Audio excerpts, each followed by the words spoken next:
Sharjah 44ാമത് അന്താരാഷ്ട്ര പുസ്തകോത്സവത്തിൽ വെച്ച് പ്രശസ്ത എഴുത്തുകാരിയും Adakkakundu crescent higher secondary school അധ്യാപികയുമായ റീന പി.ജിയുടെ 4ാമത്തെ പുസ്തകം ചൂണ്ടക്കാരി പ്രകാശനം ചെയ്തു. കഥാസമാഹാരം സിനിമാ നാടക പ്രവർത്തകയും എഴുത്തുകാരിയുമായ സജിത മഠത്തിൽ വിവർത്തക ഇ.വി. ഫാത്തിമയ്ക്ക് നൽകിയാണ് പ്രകാശനം ചെയ്തത്. പ്രശസ്ത എഴുത്തുകാരിയും Adakkakundu crescent higher secondary school അധ്യാപികയുമായ റീന പി.ജിയുടെ ആകാശവേരുകൾ, ഭായ് ബസാർ, കരിന്തേളെന്നീ പുസ്തകങ്ങൾ മുൻപ് പ്രസിദ്ധീകരിച്ചിട്ടുണ്ട്. ചൂണ്ടക്കാരി 4ാമത്തെ പുസ്തകമാണ്.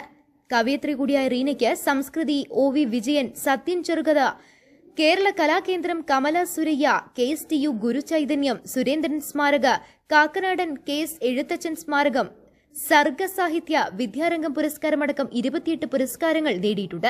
കേരള വിദ്യാഭ്യാസ വകുപ്പ് SCERT ഫിസിക്സ് സിലബസ് ഭേദഗതി വരുത്തുന്നതിൽ റീന പി.ജിയും അംഗമാണ്. പ്രകാശന ചടങ്ങിൽ Shailan, Paul Sebastian, Saleem Ayyaneth, Munavar Valanchery, Sugathan Dubai, Aditya എന്നിവർ സംസാരിച്ചു.